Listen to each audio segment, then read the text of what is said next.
We come into this training environment with a purpose, not without a purpose, but we have a purpose. There's a clear purpose that we have in coming into training environment like this.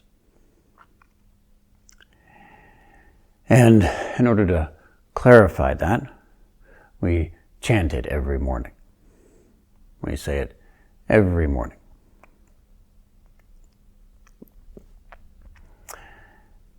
We say, Sabba Pappasa Karanam Kusalasa Upasampada Sachitta Pariyadapanam Etang Bodhanasasanam. It means we don't do wrong things. We don't do things that are wrong, that are bad. Now we might ask, what are those bad things? And good news, we just finished chanting them when we say this, so that we know what they are. Of course, this isn't a complete list, not an exhaustive list, but it's useful. 5 things.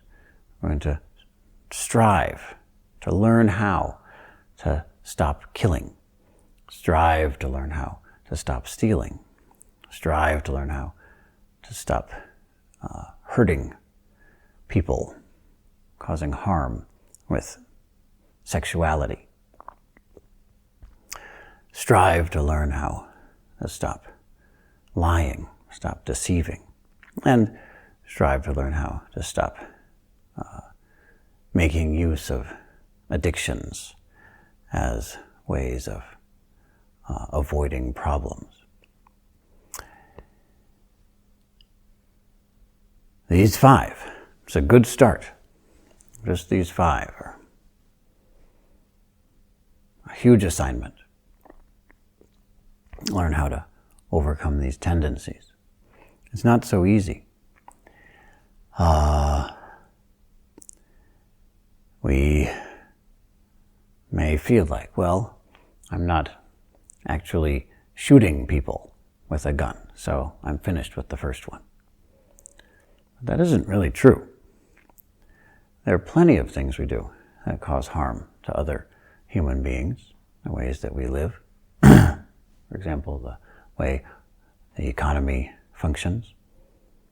And we may participate in that in some way. So we have to look at that carefully, try to understand how to work with it. And of course, it isn't just people. We have to deeply question all our actions, because our actions impact all living things. Every action impacts every living thing in truth, if you look at the subtle consequences. And so, it's important for us to look at all that very carefully. Stealing. Well, we can say I'm not actually breaking into people's homes and taking their things. But that isn't the most common form of stealing in any case. There are plenty of ways that we might be stealing. We might have said we would do something, have indicated that we would do something, and then not do it. Alan Wallace talks about this. He says that later on we'll talk about not lying. But if we say we'll do something and then we don't do it, then we're actually guilty of breaking 2 of the precepts. We both lied and stolen from them. Or if we told someone they could have something and then we later say, no, actually you can't have it, then that's stealing because that was given. That was freely given already. It's theirs. We can't take it back. But if we do, then that's stealing. And this stealing causes great suffering. It causes a breakdown of trust. Sexuality, of course. Sensuality in general, but in particular sexual relations, can cause terrible suffering. And it's our duty to engage in those relationships, if we engage in those relationships at all, in a caring, considerate, appropriate way. Now, this is something we can say, I'm not actually raping people, so I'm fine. But that isn't necessarily true. There are many ways of interacting in terms of course, sexuality, but also in terms of sensuality in general, because kame sumi cha chara, of course, it means, the literal meaning is simply sensual pleasure. But it's emphasized, in the tradition, it's emphasized that we're talking about sexual relations. But it can be bigger than that. And there are many ways of setting up a society in which these relationships, whether obvious or subtle, may cause or may resolve suffering. And so it's a continuous process, trying to discover how to not use those relationships, either consciously or unconsciously, as ways of asserting power, ways of manipulating, ways of being uncaring. To be very careful about that. And lying, this is very difficult, to not speak what isn't true, and not deceive in our communication is very, very difficult. We can say, well, I'm not actually thinking up ways of lying to people all day long, and so I'm fine. But in fact, it's much more subtle than that. We can indicate things, but then later on, we can tell someone else, no, I didn't really mean that. And we can even lie to ourselves. We can tell ourselves that we didn't know it or think it or believe it. We can lie to ourselves in many ways. And this, of the precepts of the 5 that we're talking about right now, even though it's the 4th, because they're ordered in the order of how much immediate suffering is generally given as a result of these. Stealing, of course, in many cases, leads to death. So you can say, well, I didn't kill them, but in a certain way we did. So, for example, the way human beings take land from other species. Habitat destruction, you can say, well, I didn't actually kill, but in a certain way, terrible suffering was caused in any case. And so, they're ordered in a certain way, but it's put very strictly that the 4th, if we're a person who's willing to tell a deliberate lie, and this is a special kind of musawada, a special kind of deception, a deliberate lie. If we're the sort of person who's willing to tell a deliberate lie, then there is no evil which we won't do if the appropriate circumstances arise. Now, this is a very strict statement made by the Buddha himself to Rahula, his son. If we'll tell a deliberate lie, then that we haven't done all other evil is only because we didn't get the chance yet. Only because circumstances didn't arise in which that felt, in which we wanted to. So this point of being honest is extremely important. We have to be careful about all of our communication, that we're not actively deceiving. Now, of course, in this case, it's a deliberate lie. Sometimes we'll make mistakes. We say one thing, we didn't mean to say it, or we're a little bit confused. That isn't what's being discussed here. But even those sorts of deception also have to be taken seriously. And then finally, addiction. Now, this kind of addiction is referring in particular to substances, such as alcohol, that we may use to avoid seeing things as they are, dealing with our issues. Avoid heedfulness. But again, in a more general sense, it's referring to addictions across the board. And for human beings, the addiction that's most important, that's most influential on our behavior, And the addiction that we are most totally captivated by is the addiction to thinking, the addiction to constantly telling stories about what's happening, coming up with a storyline. We are all politicians, as they say. We're all constantly figuring out the story that puts us in the best light and puts others in the worst light, figuring out ways that I'm right and you're wrong. Of course, we may switch that around and think, no, I'm wrong. I'm the one who's wrong, and think that we're getting somewhere. But actually, that's equally egotistical. I think I'm wrong, you're wrong, we're all wrong. This wrong-making as a pattern is highly significant in the storytelling that we do, and the right-making. I'm right. This person's right. This teaching is right. This view is right. This opinion is right. These sorts of storytelling we continually reiterate. And it's difficult for us to overcome this addiction even for a short time. So usually when we think about addictions, we think of, say, alcohol. But even an alcoholic who's in terrible shape can stay away from drinking for, say, an hour. Can we stay away from thinking for an hour? Can we sit down and not have a single thought for an hour? Even a single period from the end of the first bells to start until the bell at the end of the period. Have we made it through that time without a single thought? It just shows how addicted we are to our own opinion about things, our own story about things. And so this kind of addiction has to be dealt with also.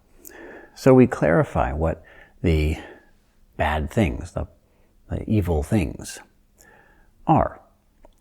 Naturally, it starts with sabba papasa. Oh, sabba means all. And this list isn't a list of all of them, but it's a good starting point.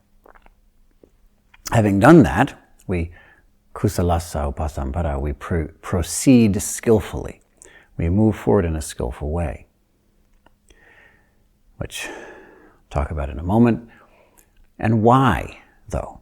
Why do we move forward in a skillful way? Why do we stop doing the bad things in order to do the skillful, wholesome, good things?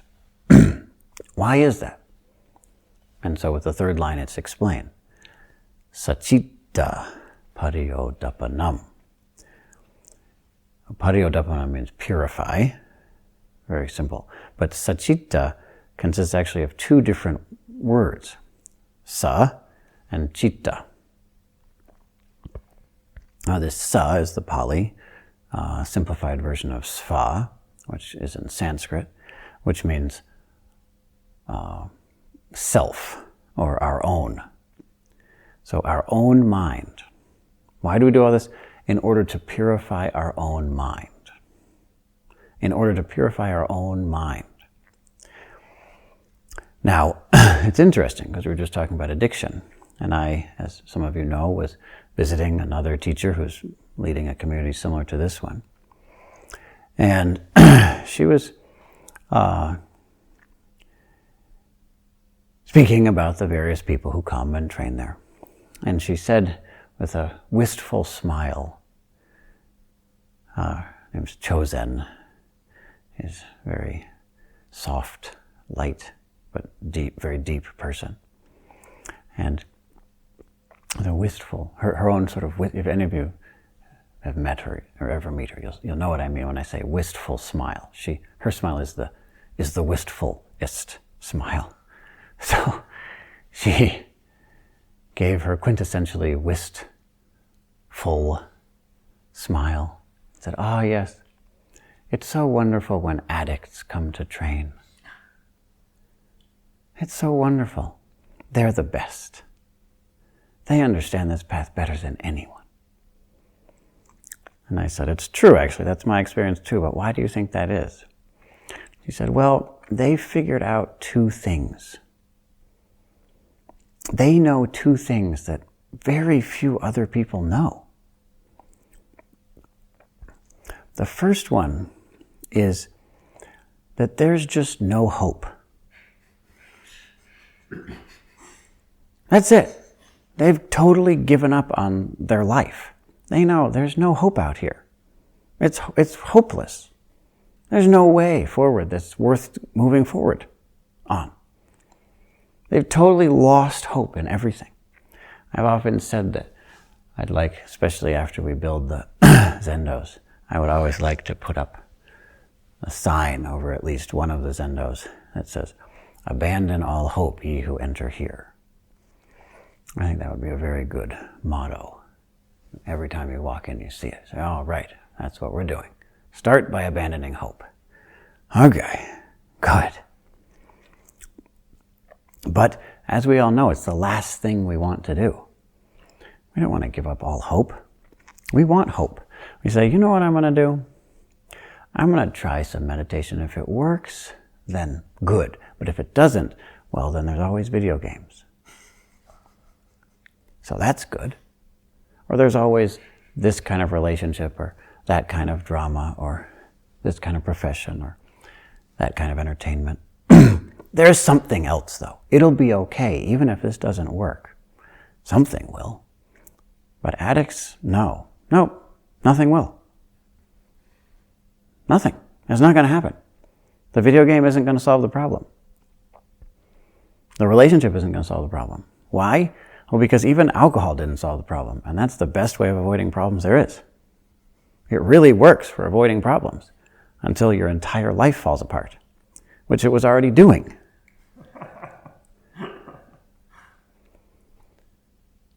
And so at a certain point, the person just gives up. Says, okay, there's no hope. There's nothing out there for me. There's nothing in this whole world that's ever going to work. And when a person's clear on that, they're clear. So she said, that's the first thing that addicts have really gotten. That there's no hope out there. There's nothing that's going to help you in any way, ever. Okay, well now we can get to work. And the second thing she said is that all of these problems that we're trying to avoid, all the help that we need is about resolving problems. She said addicts understand where the problems are in a way that most people don't. Whether we'd say it or not, she said, of course no one will say this. So that's what's so difficult about people who aren't addicts. They'll just tell you whatever they want. Tell you whatever makes them look good. But in reality, we all know where the problems are. Out there somewhere. You have the problem. You have the problem. And you have the problem. And if all of you would just be a bit more like I want you to be, everything would be better. I'd be happier, and actually you'd be happier. You'd be better if you were just more like the person I wish you were. It would be better. In fact, that's a good prescription for the entire world. If the entire world were just more the way I want it to be, everyone would be happier. Everything would be better. It would solve all the problems. She said that's actually how people look at it, even if we say we don't. But addicts know that's not where the problems are.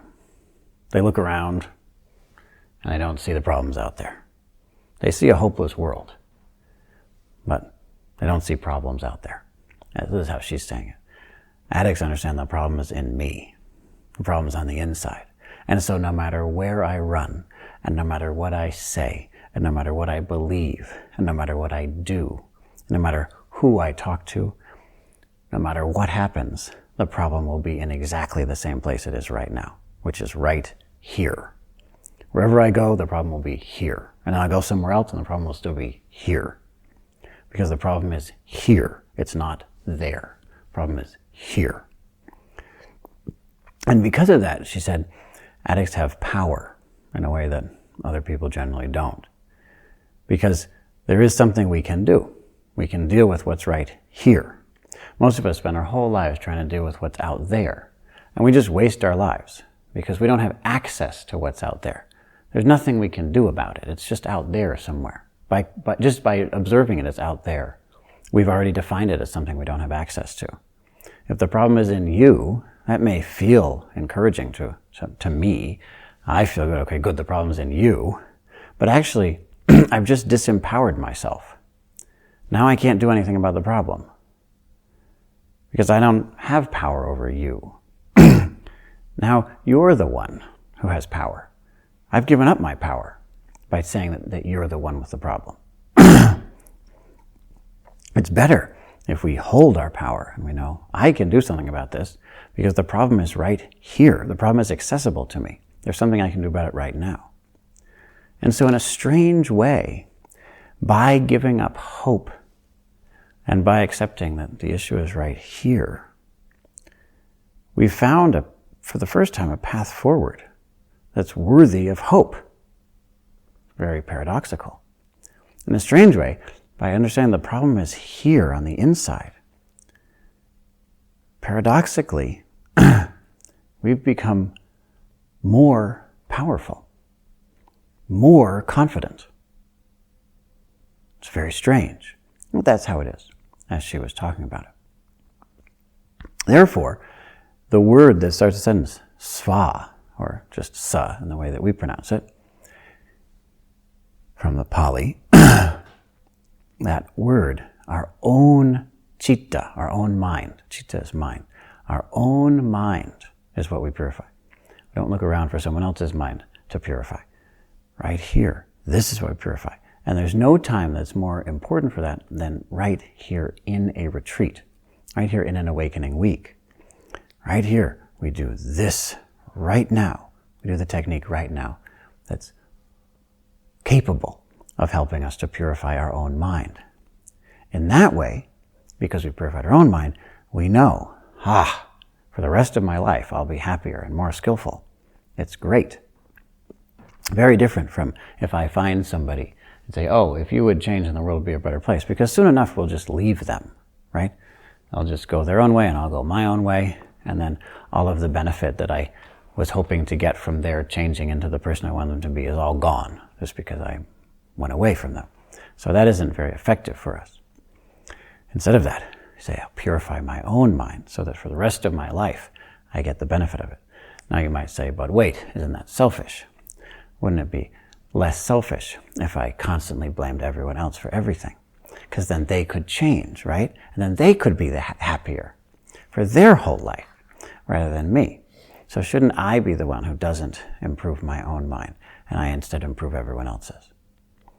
It's an interesting approach, of course. I appreciate your creativity on that account. However, again, paradoxically, if we put ourselves up first, it becomes easier to put up others later. It's strange, I know. It doesn't always work that way with each thing. For example, a lot of the time we believe that if we put ourselves through enough pain, then eventually we'll experience pleasure. That things will get better if we just punish ourselves and hurt ourselves enough. We often believe that. But that isn't true. It's not true. This case is not paradoxical. If you cultivate pain and punishment and hatred and shame towards yourself, that's what you'll get. You'll get that. It won't mysteriously transform into confidence and pleasure, exalted beauty of heart. But in this case, strangely, to put ourselves up to know, I'll purify my own mind. Other people can do what they want, but I'm going to purify my own mind. In a strange way, once we've done that, it's easier to lift others up as well. It's a mysterious transformation. It's deeply mysterious. Of course, it's easy to explain, and you hear spiritual teachers explain it all the time. It's easy to put into words if you want to put it into words. It's simply that when you purify your own mind, you see that the division between self and other was always an illusion, that was an impurity of mind. The place where we can purify it is in the part of this division that we call me. We say this is the me part. But by saying me, we just mean the accessible part. This is the part that I have access to. This is the part that I have responsibility for. That's the part that we've decided on. So we have that. So that's where we start. But having started there, it naturally happens that the division falls away, and then we have compassion for everyone. It's easy to say that in words, and you hear all kinds of different words on that. Different spiritual teachers talk about it. But as you can tell, I'm not that impressed with the words. It doesn't matter. Anyone can say those words. A tape recorder can say those words. That doesn't matter. What matters is the actual experience of it, the actual experience of cutting through those divisions, so that we really don't see it that way anymore. There's one of my favorite stories of an American meeting a Japanese Zen master. There's a friend of mine named Luke, who's from Texas, and he was in Japan, and he became somewhat interested in Zen. And so he went to a temple and trained with what Roshi was also named Harada Roshi. Harada is just a common name in Japan. So went to train with him, and he went in to see the master. And alone in a room, and as we do here, there's a candle, and there's a plant. There's some kind of living thing. In the summertime we have flowers, and now we have an evergreen, but in this case, at that time, there was a flower. And the Zen master, Harada Roshi, when Luke came in and sat down, first thing he did was he just said, in English, he said, "Mi furawa no different. Mi furawa no different." And Luke was just looking at him, and he said he couldn't help it. The first thought that came into his mind was, whoa, that guy really sees it that way. That's the point. Not that he could say it. Obviously, he didn't say it very eloquently. Terrible English. It's not about how well he said it. It's about, as Luke was watching him say it, Luke could actually see that this guy really thinks that's true. He was just trying to look at him, figure out, what? There's obviously a difference between you and the flower, but you seem to really see it that way. How? He could actually look at it, something tangible in this person that seemed to actually see things that way. That's the question for us. Have we come to that point? In order to come to that point, in order to purify our own minds, such a gift that's included, would have been just easy to not include the sva in that teaching, the self, the own, our own mind. But it's such a gift that it's there, such a clear pointer for us. How do we do that? That's the question. How is it actually done? There are many ways it's done. There are many different techniques. Here, we talk in particular about a fourfold division of all of those techniques. Many different techniques, but for the sake of pedagogy, for the sake of practicality, we divide them all up into these four categories. Naturally, this is an artificial division. It isn't some big theory that explains everything. There are many teachers nowadays who have big theories that explain all spiritual paths in one coherent, cohesive system. And I have no interest in them. I've looked through them and they don't seem to make sense to me. So instead of that, I'm interested in the practicality of it. How, practically speaking, shall we divide them up? Just so that we can learn them in an easy way. And to me, it makes sense to consider the various techniques on a certain, in a certain format. One is cultivation. We want to cultivate something. We want to create something. There's a certain state that we want to produce. So perhaps we want to cultivate energy in our bodies. So we use breathing meditation to cultivate energy in our bodies. Perhaps we want to cultivate relaxation in our bodies. Then we could use breathing also to cultivate relaxation. Those are just two examples. But the example that deserves the most attention is the cultivation of compassion. You can cultivate the felt experience of compassion. We can grow that and grow it more and more. We can dedicate ourselves to that and find ways through thoughts, perhaps words and actions, perhaps even through physical activities like breathing, we can use those tools in order to bring up more and more compassion, so that the sense of compassion fills our bodies, and so that what compassion is becomes less and less clear and more mysterious. We eventually don't know what it is anymore, or where it comes from, or what its purpose is. We don't even know if we're experiencing it. Is it in my body? Is it beyond my body? Is it only in part of my body? Is it nowhere at all? All of that becomes unclear because the direct experience of it becomes more clear. A direct experience of compassion, growing it and growing it and growing it. This is very powerful and is an excellent starting point for us. It's a good default technique if we're not sure what else to do. It's a very good starting point. How can we come to the point of bringing up compassion under all circumstances? Because then we can see the various viewpoints that are presented to us as useful in their own way. However, the other techniques help to go beyond views, beyond perspectives. One of them is observation. Observation means that we're continually paying attention to what's happening. We're not trying to create a certain state. We're not trying to produce a certain kind of experience. We're simply producing a certain way of experiencing. So rather than trying to produce a certain experience, we produce a certain way of experiencing, a certain relationship with experience. So, one part of that is that we can concentrate. We can truly concentrate. Another is that we're clear on what is being experienced right now. So if we're thinking, we know we're thinking. If we're looking at the floor, we know we're looking at the floor. If we're feeling something in our body, we know we're feeling something in our body. If we're walking, we know we're walking. If we're eating, we know we're eating. Whatever it is that's happening, we're present with it. We know that it is what it is. And then finally, equanimity, which means that we go through all of that without push or pull, without conflict, without fighting.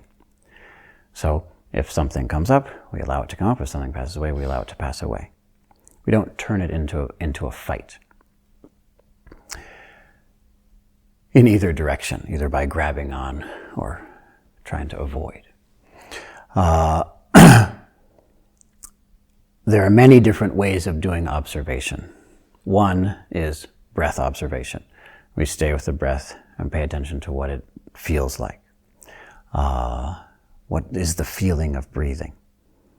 However, that's just one way. Another way is that we pay attention to all of our experience. That we can pay attention to what we see, we can pay attention to what we hear, pay attention to what we feel. And, of course, there's smell and taste.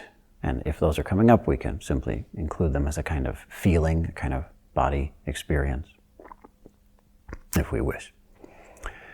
But when we're attempting to see, hear, feel, we should know it's not just about the outside world. It's not just that we're attending to what we see, hear, and feel in the objective world, but we can also attend to what we see in our minds, to the thoughts, the chatter, for example, that we hear in our minds, and to the emotions that we feel in our bodies. So we can feel things on the inside or the outside, we can hear things on the inside or the outside, we can see things on the inside or the outside. In any case, we're still seeing, hearing, and feeling, and so we can continually note that. We note the thing that we're seeing right now, note it. That means we concentrate on it, we know it for what it is, and we let it come and go without resistance. And we may notice we're hearing, perhaps, a thought. We're listening to a voice in our head. Very good. Concentrate on that auditory sensation. No, this is an auditory sensation in my mind. It is known. You don't have to say that, of course, in words, but it is known to be the case. It's correctly identified. And we let that thought come and go. Don't try to get rid of it. Don't get caught up in it as if it's some kind of truth. Instead of that, we know it's an auditory sensation. And we let it come and go, come and go, come and go. Or another one, come and go, come and go, come and go. Or we may attend to our bodies, and then we can feel, this is a sensation I'm feeling right now. I see. That is known. It's possible to attend to that without grabbing on, without pushing away. So that's the observation method in a short summary. It's also possible to question, to ask, to investigate, to have some confusing issue brought up, which is so confusing that there isn't a way we could answer the question intellectually. And we question and question until that question fills us with utter confusion, until we don't know anything at all. We don't know what's true and what isn't true, what's right and what's wrong, what's good and what's bad. We've gone beyond all of that. This is truly purifying our minds. This is that third line. First one is about not doing bad. Next is about doing good. And the third one, we go beyond good and bad. We purify our minds of our own notions of good and bad. That we're no longer trapped in that. And one way to do that is through asking a question, and another question, and another question. You could ask the same question again and again and again. This is called inquiry. There's a deep investigation, a desire to find an answer, to realize what we haven't realized. There's a clear intention there. There's a clear way of doing it, because we're continually searching everywhere for the answer to the question. We can't find it anywhere. We don't know where it is, but we keep asking and searching. And then finally, the fourth type of practice is do nothing. So do nothing means that there isn't a technique. We, without intent, without forcing things to happen a certain way, without even trying to get ourselves to experience things in a certain way, without trying to find an answer to any particular question, we let the path unfold. So as Shinzen says, sometimes we search for God, and sometimes we trust God to find us. And this trusting God to find us means that we sit still and wait. Now that doesn't mean that we have to be sitting still or have to be actively waiting. Even that is a kind of doing. And so instead of even that, we have a deep sense of trust. But we have a deep sense of trust without even cultivating a deep sense of trust. If we don't have trust, then we say, okay, there's no trust. That's fine. If we think, well, it's not fine, then we say, okay, it's not fine. Excellent. We continually receive each moment without trying to produce any kind of experience and without even trying to make ourselves experience it in a certain way. So the way it's actually done is that when intention arises and we notice it, we drop that intention. And if we have to try to drop the intention, then we don't even do that. We drop the intention to drop the intention. But if we have to really make ourselves drop the intention, well, then we just drop that intention. And strangely, even though it may not make much sense theoretically, it makes excellent sense practically. Whenever an intention arises and you notice it, drop that intention. Unless you have to try.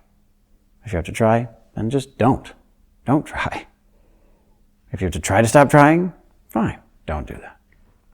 And you keep on reapplying it. And this point of reapplying it, recycle the reactions, as Shinzen says. Recycle the reactions. This is the most important point for proceeding skillfully. This is how we proceed. This is how we do it. Kusalasa upasampada. Proceed, move forward, skillfully. Most important point there is whatever comes up, recycle it back into the technique. If you say, okay, I'm going to observe. It's time to do an observation practice. Okay, so see. And then you think, am I doing this right? I don't know if I'm doing this right. I don't know exactly how to do this. I say, hear. Just hear it. Hear all of those words. And then you get insecure. Say, yeah, but I really don't know if I'm doing this right. Feel. Feel the insecurity. Or recently I told someone to make a clear determination. Go straight. Don't be distracted. And he said, but I don't know how to make a clear determination and not get distracted. You see? You understand? That's exactly what you recycle back in. That thought. I don't know how. It's just a thought. That's the distraction. Set it aside. Set that aside and keep going. This point is very subtle and very difficult, but of the utmost importance. If you're bringing forth compassion and all kinds of hatred comes up, what do? Treat it with compassion. There it is. recycle the reactions. You'll have all kinds of reactions to the technique, you'll have all kinds of reactions to each other, you'll have all kinds of reactions to the schedule, you'll have all kinds of reactions to imaginary phenomena. Very good. Recycle the reactions. Bring the reactions right back in to the technique. And in that way, you're on a clear and good path that won't last very long. Very short time that we have here. Harada Roshi, a different person from the person who I mentioned, would often say in his first Dharma talk of the week, when we do a week session, a week retreat, he would always say, the retreat is almost over. It's more or less over right now. Don't wait until day 6 or 7 to realize that the retreat is almost over. Why? Because we all know what happens when we realize the retreat is almost over. It goes great. That's why we say in English, us Americans who practice, we say, day 7 is heaven. Why is day 7 heaven? Why is the last day heaven? Because you realize, oh, the retreat's almost over. I don't have to worry about all of this other stuff. Because the retreat's going to end in a moment. And then I'll just be able to worry about all that stuff tomorrow. So instead of that, realize today that the retreat's almost over. No need to worry about any of that. Do this right now. Receive the true benefit that's offered in this extraordinary opportunity.